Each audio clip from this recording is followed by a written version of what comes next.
Test 1, part 2 of the lead of this musical cannot sing. It's a quiet village. After successfully avoiding this movie for 9 years, I finally watched Beauty and the Beast, and you gave her a bedroom? I did not expect it to be this bad. This has to be the worst live-action remake Disney has ever done. Like, nothing is worse than this. No, that doesn't count, because I haven't watched it, and I refuse to watch it. My only points of reference going into this film were: 1. The merch doll they released back in 2017. Diabolical forehead. What is this? 2. Emma Watson famously couldn't sing and had to be auto-tuned to hell and back, so now she sounds like a robot. 3. People were disappointed when the Beast turned back to its human form because freaky people wanted to do him in his beast form. They looked at that big, intimidating, furry monster with anger issues and a bad personality that could really break them in half and thought, smash. 4. People were mad that the movie implied LeFou, Gaston's flamboyant sidekick, had the hots for him. And that's because they don't realize how hard it was back then to find a good, honest man who didn't have a horrible wig like this. Or the plague. And that's about all I knew, so I looked into it and I gathered more facts, such as: 5. This movie was directed by Bill Condon, who has in his credits other movies such as Dreamgirls, Kiss of the Spider Woman, which I've reviewed on this channel, you can go watch it, JLo is in it, she's fantastic, and The Twilight Saga, Breaking Dawn Parts 1 and 2. That gave me whiplash. The same person who wrote and directed Dreamgirls also directed this. Time. If you think about it, the baby CGI is like the Beast CGI, but worse. You nicknamed my daughter after the Loch Ness Monster? Guys, I love that scene. What do you mean? Like, how fantastic is it that your resume consists of such good shit and also that shit? He also wrote Chicago, which is famously known for having resurrected the musical genre on the big screen. Didn't direct it though. 6. The live-action remake is 45 minutes longer than the original. What the fuck? Because the original is only 84 minutes long, a gorgeous 1 hour and 24 minutes. Easy breezy. And this one is an irresponsible, inconsiderate 129 minutes. Over 2 hours. Don't like that. 7, and perhaps the most consequential on this list. It made $1.2 billion at the global box office. Oh my fucking god. It's currently at 29th place in the list of top lifetime gross, and to contextualize, this was 2017. I checked the list of the other 28 movies and only 9 of them were made before Beauty and the Beast. And those don't even count, because most of them are either superhero movies or part of long-running franchises that date back to the 80s and the 70s, like Jurassic Park or Star Wars, and literally every person alive or dead throughout human history has heard of Star Wars. Jesus himself used to start his stories with "a long time ago in a galaxy far, far away." Then had to change it for copyright reasons. It's how we got heaven now.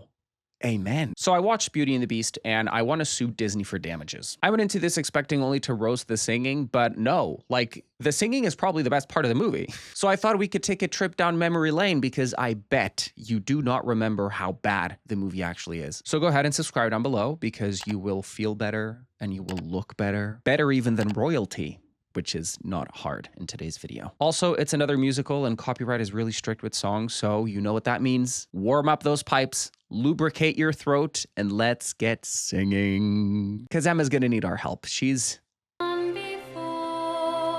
struggling. Tale as old as time. So once upon a time, in the heart of France, before the French language was invented, there was a pompous prick for a prince who taxed the people to fill his castle with pretty things and pretty people. So like a gay Republican. And he hosted pompous parties such as this one to dance with a sea of women seeking the attention of a prince, only to never settle with any of them.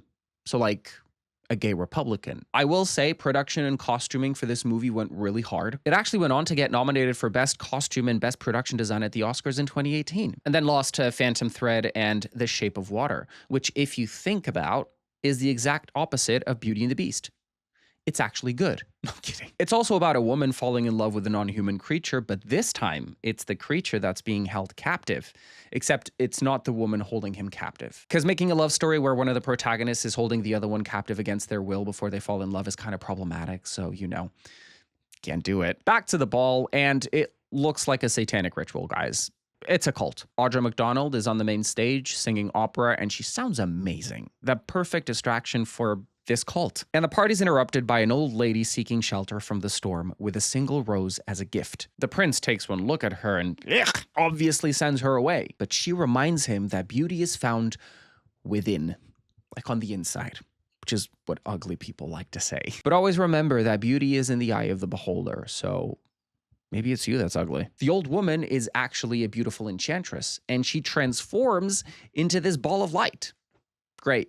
What am I supposed to do with this now? She turns the prince into a beast and casts a powerful spell over his castle and anyone who lives in it. The epitome of, now why the fuck are you bringing me into this? I'm just doing my job. Poor workers punished for the crimes of rich people. Some traditions never change. Not even in fairy tales. She also made everyone they knew forget about them, and over the years, the castle descended into obscurity, which is why everything is so dark and scary. It's a horror movie. No, really, it's kind of a horror movie. In order to return everything back to normal, the beast must fall in love with someone, and that same someone must fall in love with the beast before the last petal of this enchanted rose falls. Failing to do so will leave him stuck in this beast form forever, and his servants stuck as furniture and appliances. We'll get to them in a bit. But also, yikes. The witch met an arrogant rich man and made it some woman's problem to fix. This was before feminism was invented. And then the movie actually starts, and it's the first song, my favorite song, Belle, which is French for beautiful. First, this is what we're dealing with. This is the town, though you'd be forgiven for thinking this is a video game. Same graphics team. And then she starts singing. Little town, Holy fuck. waking up to say. Oh, it's bad. Oh, it's really bad. And you can tell they told her to sing as flatly as possible because that would be easier to auto-tune. Because visually, she's exactly what the character needed, just not everything else. I do love how she maintains her very strong British accent even when she sings. There goes the baker with his tray like always. Pray like always. Yes, girl. Vive la France. With an English accent in it. But the song Belle is a perfect introduction for everything, really. Belle lives in this poor provincial town in the heart of France, which is why she's singing in English and then says things like monsieur, the famous French word for autotune. And Belle is not like the other girls, okay? She reads. She thinks. She's curious about what the world has to offer beyond this poor provincial town. There must be more than this provincial life. And everyone thinks she's a fucking weirdo. Old people, young people, she's united all generations against her. It's a generational PR crisis. But you know what? Even these haters can't deny how beautiful she is. They literally sing, now it's no wonder that her name means beauty. Her looks have got no parallel. But may I remind the audience that Belle doesn't actually mean beauty. It means beautiful. This is awkward. I guess calling her beauté doesn't have the same ring to it.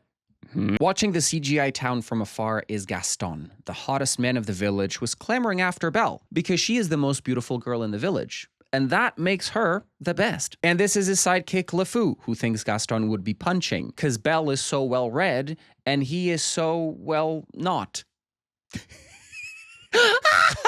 Gaston is a man. Therefore, he acts like a man. Derogatory. He makes an imaginary claim on Belle and convinces himself that she's his future wife. He even sings, and he sings like a man, obviously. You know, this is a macho man. Here in town, there's only she who is beautiful as me. Narcissist. Because he said that with this hair. You can only imagine what the rest of the villagers look like. Belle lives with her father, Maurice, who the whole town also calls weird, because he's an inventor. Ahead of his time, not like the other girls. And her mother passed away, and she doesn't know much about her other than she was fearless. And also weird like Belle. Just a family of freaks. And Belle's father leaves to go to the market, promising to bring Belle back a rose. Like he always does. Like a little tradition. And she calls him Papa. Ah. She stays back in the village to do stuff like laundry and starts teaching a little girl how to read. And a man goes, "What on earth are you doing? Teaching another girl how to read? Isn't one enough?" I'm not gonna lie, guys, that one really got me. That one was funny. Because then this lady says, "We must do something." So they dump her laundry on the floor. Oh, the cyberbullying without the cyber.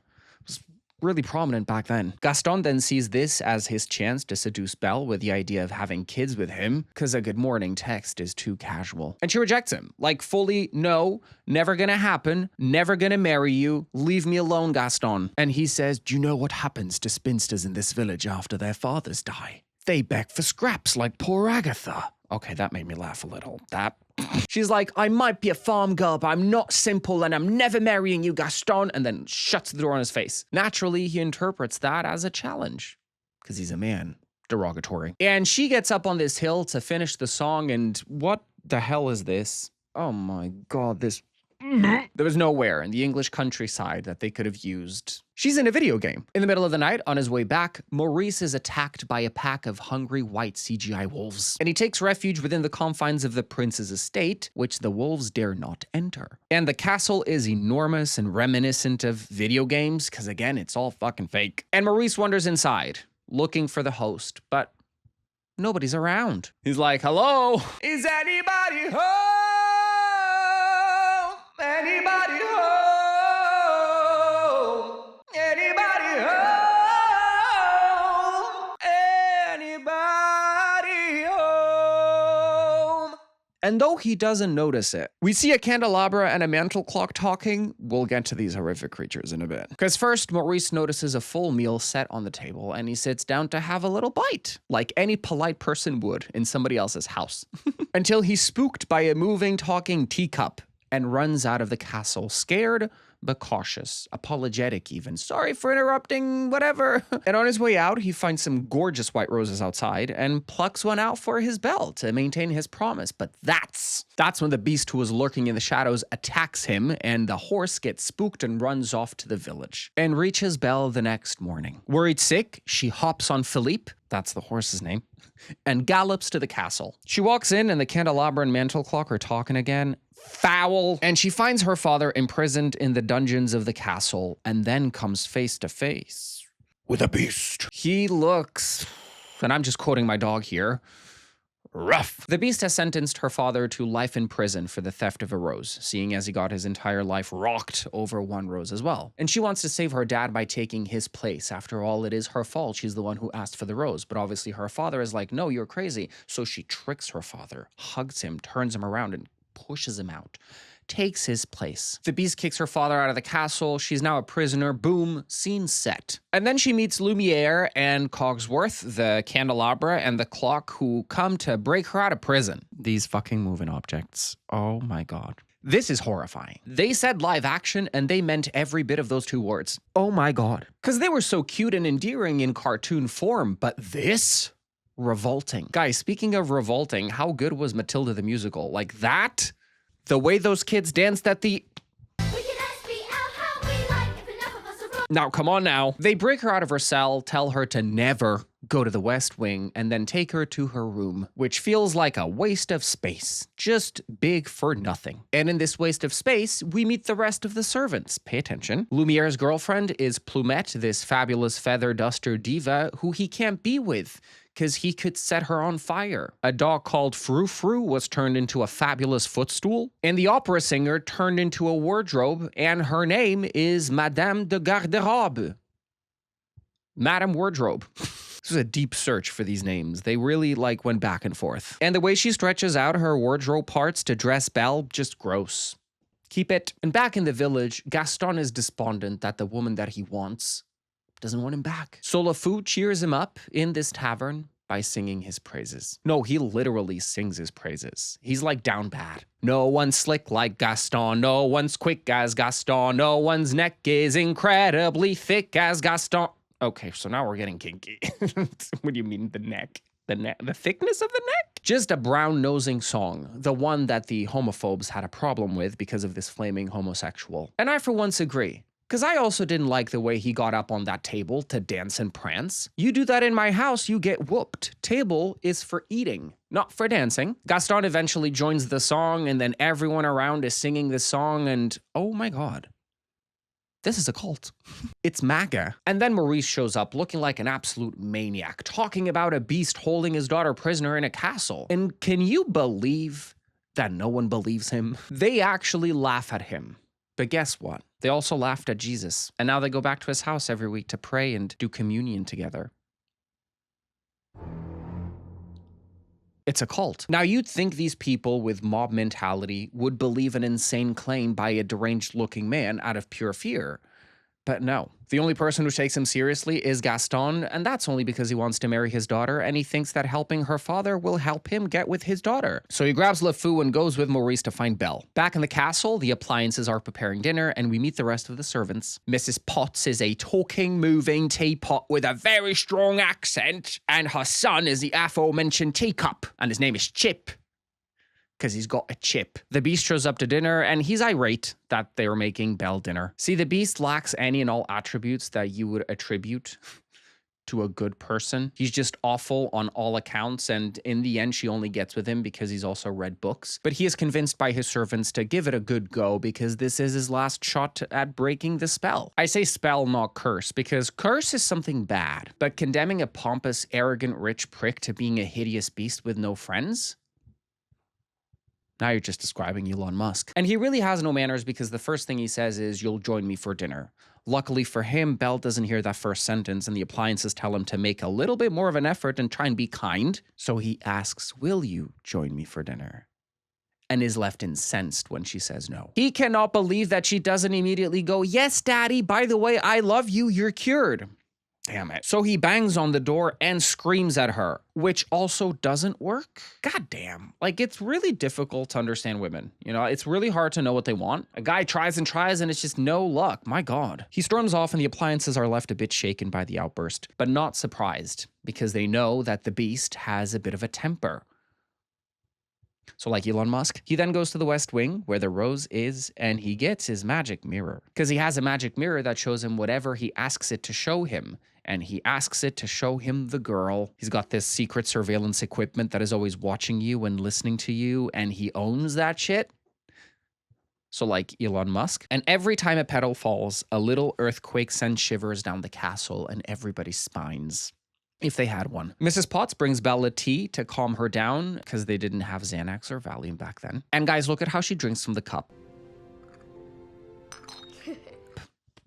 What the fuck? That is the fakest drinking I have ever... Why would you tilt the whole plate to you?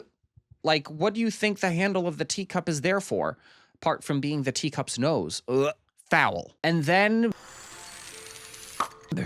Chip makes a bubble out of the tea, and it looks like thick brown snot. So now what? Lumiere saw how she stood up to the Beast, so now he feels like she is the one. So he's defying the rules of the master and cooking her dinner anyway to impress her. And the scene with the moving objects in the kitchen making dinner, ooh, chef's kiss, 0 out of 10, hated it, make more. Lumiere says, "I have no taste buds, but I can tell this is exquisite." Couldn't have said it better myself. Guys, I almost forgot the last character, Maestro, who is Madame de Garde-robe's husband. And he's a harpsichord, also known as not a piano. And he's got severe cavities, and he keeps losing keys, making it painful to play music. But like, is it painful to speak? Because the keys are his teeth.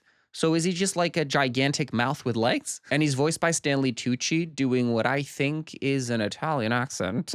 Then I shall play through the dental pain. Just not a good one. Cue the music, be our guest. And they will do their best to impress. But it's like so overwhelming. The song's not even playing and the plates are flying. Is that an added superpower of the curse that we didn't know about? Can everyone fly? The visuals are stunning, guys. They really bring out the color and the different elements in beautifully choreographed sequences. But the implications of all of this happening in front of her and she's just sat there smiling? Girl, you're crazy. He says, "Try the gray stuff. It's delicious. Don't believe me? Ask the dishes." So now the dishes can also talk. How are you gonna eat something out of someone who's talking to you? And the dishes start flying again. Oh my God. But my favorite line of the song is, "They can sing, they can dance. After all, miss, this is France." Is it? No, this song is actually hospitality propaganda because the servants are saying that they have a purpose in life and that is to serve. And without someone to serve, they lose their purpose in life. They just want to work, guys. Give them a job. And then this happens. She's winking at us and sending smooches, and her facial features are just paint. How does that work? How can she talk? And it's so funny people had a problem with LeFou being LeGay when this shot exists in the movie. Showgirls. Feather Duster edition. They have the time and scope to turn a gigantic bowl of rosé into a water fountain. Who's cleaning everything up? Who cares? And yet every single time that she tries reaching for a glass or for food, they won't let her. Like by the end of the song, she's presented this tiny pudding. Oh, I'd be fucking pissed to have to sit through horrifying flying objects singing and dancing in front of me, and by the end I can't even get food? Against everybody's warnings, Belle investigates the West Wing and finds the rose, and is about to get handsy with it when the Beast jumps down from wherever up there. What was he doing up there? Was he up in the ceiling? up on the roof. The Beast is enraged, reprimanding her for what she could have done, but he's like really aggressive with it. Like scary aggressive, and he's also a digital creature, so back then that was scary for people. You could have damned us all! Get out of here! So she runs off and says, fuck this shit, I'm out. And she just like walks out of the castle because the door was open, so she could have left before. Hops on the horse and is well on her way back to the village when the hungry white CGI wolves make a comeback attempt and attack her. And at the very last minute, just as she's about to turn into dog food, the Beast barks his way into the situation and a CGI fight breaks out in front of Beautiful. That's French for Belle. Guys, the Twilight Saga Breaking Dawn Part 2 did it better. The Beast wins, but he's left badly injured. And Belle has too big of a heart not to help, so she takes him back to the castle. Well, the horse takes him back to the castle, and he climbs up on it on his own because there's no way that Belle was putting him up there. So like she leads the horse back to the castle. She Ubers him home, and that very same night, Maurice is leading the 3-man charge looking for Belle until Gaston has had enough of the charades. He's like, fuck this shit, you're crazy. Well, I'm going back to the village. And he's like, why did you help me in the first place if you didn't believe me? And he says, because I want to marry your daughter. And Maurice says, well, I'm never going to give you my blessing to marry my daughter, Gaston, because I don't like you. So Gaston ties him to a tree so he can get eaten by wolves during the night, so then Gaston has an orphan Belle to take care of and marry against her will. Damn. He's being a real man about it. Well, joke's on him, because the next morning, Maurice is rescued by none other than the hag that was begging, Agatha. Her name is Agatha, with an E at the end. So Agatha. Not Agatha, like Agatha. Guys, this shot of Belle helping the Beast. Oh, wow. So Belle finds out about the curse, just not how to break it, because it's not her responsibility. And that kind of makes Belle go,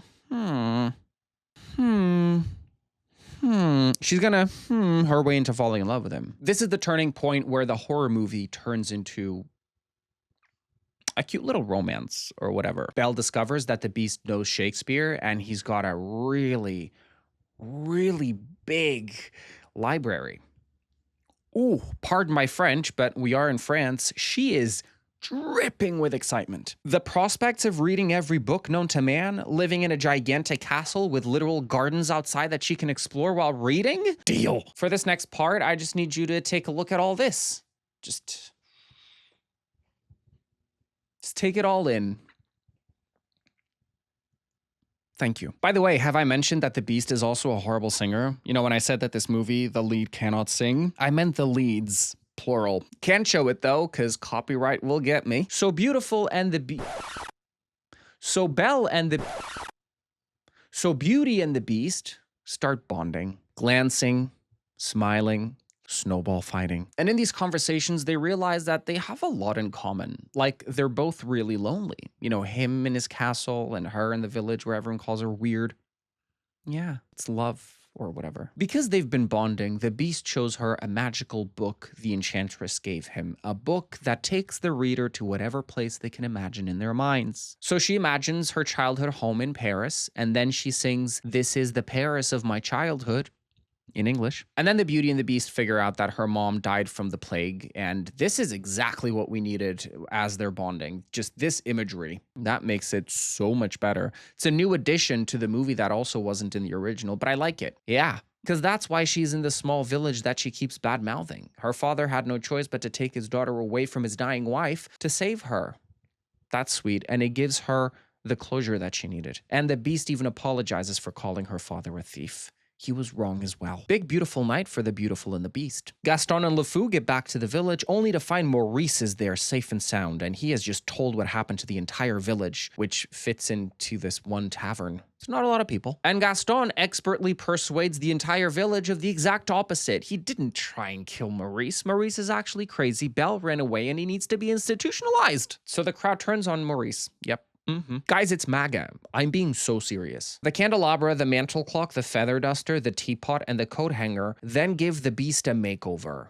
Like, it feels cursed watching this movie. I don't know.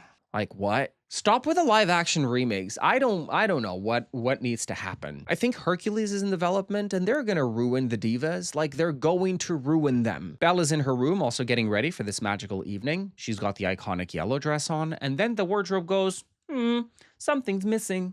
the finishing touches. And gold that was just up there floating for some reason. I don't know why. Transforms into golden appliques that float and land on the dress, adding detail to the skirt portion of said dress.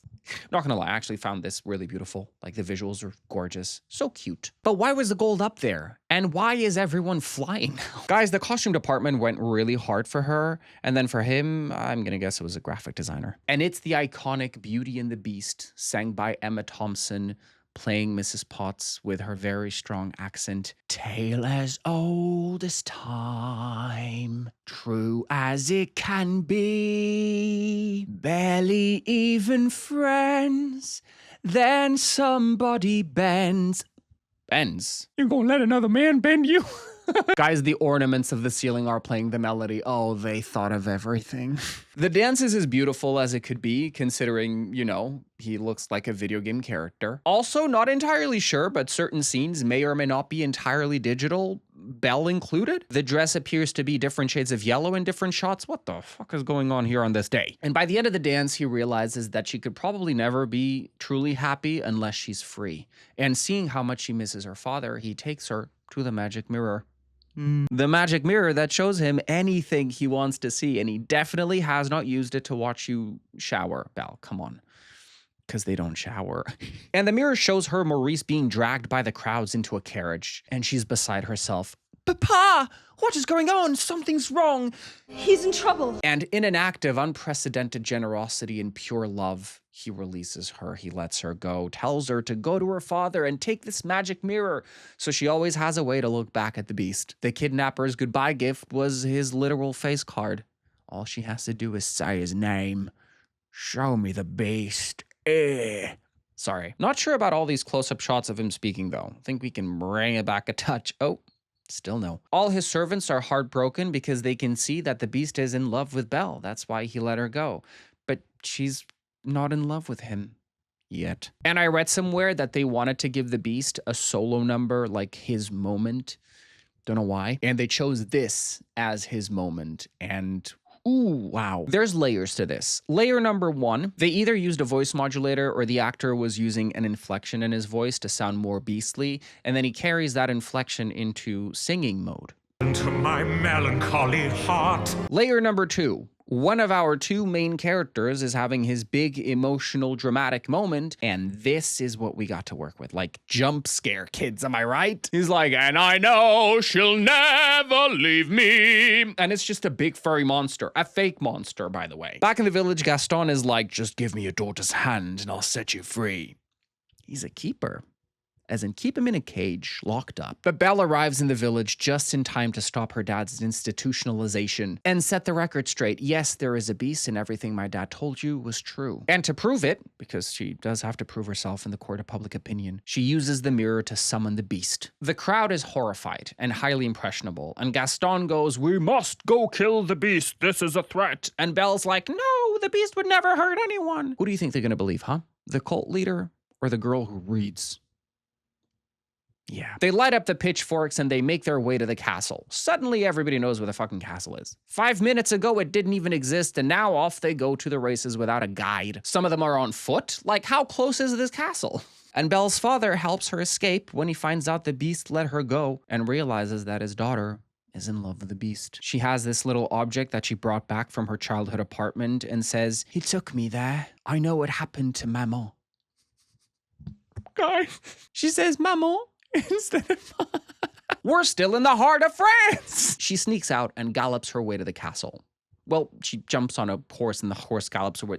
You get the idea. An inset castle, a very diabolical scene of the villagers and the moving, talking furniture and appliances fighting. Suddenly, the coat hanger is a professional boxer. Guys, they are literally throwing books at the illiterate. And illiteracy is not funny. But my favorite is when the wardrobe turns these three men into literal drag queens, and this last one was feeling herself. Yes. I feel pretty. Oh, so pretty. Mrs. Potts sees her husband. Did you know that she had a husband? Now you do. The harpsichord uses his keys as bullets? And you remember that he had cavities and he kept losing his keys, which are his teeth. So his teeth are bullets. I'm obsessed with everything that just happened on screen. Whoever made it all possible, a big no, my God. But an even bigger Yes. They scare off the humans, but Gaston has already sneaked past them and points a gun at the beast atop one of the towers. And he shoots him in the back like a sniveling little bitch. Belle shows up, confronts Gaston, but he's radicalized now. He's been listening to the Whatever podcast and he tells Belle, when we get back to the village, you will marry me. He's a man. Derogatory. Gaston and the beast fight some more until the beast gets the upper hand and he holds him on the edge of the precipice and Gaston begs for his life. Please don't drop me, beast. So the beast looks him dead in the eye. I am not a beast. And lets him go. He's a changed beast. Belle reaches the beast and they're almost safe, but Gaston shoots him in the back again as a mini earthquake breaks the bridge under Gaston's feet and sends him falling to his death. What? That was the most anticlimactic death of a villain I think I've ever seen. Like nobody moved. And as the last petal falls, Belle professes her love to a dying beast. And lurking in the shadows is the spinster. Plot twist, guys. Agatha was not just a begging hag. She's the beautiful enchantress. And this is true love. So you know what? The spell is broken. The curse. Now it's a curse because now he's a good person. The beast transforms back to human inside this ball of light. The ball of light came back. And the end result is this guy. Oh, people were pissed with the before and after. I think they did it in the wrong order, guys. Can we switch it around? The sunlight finally engulfs the castle and all the servants turn back to their human form. One shot is literally a toothless Stanley Tucci showing how many keys he's lost. Why? What the fuck, man? Yeah! The real gay couple of the movie are these two and their gay little mustaches. The villagers come back and they're reunited with their loved ones. Cogsworth's wife is that one from the beginning who doesn't like women reading either. Yikes. He literally says, turn me back into a clock again.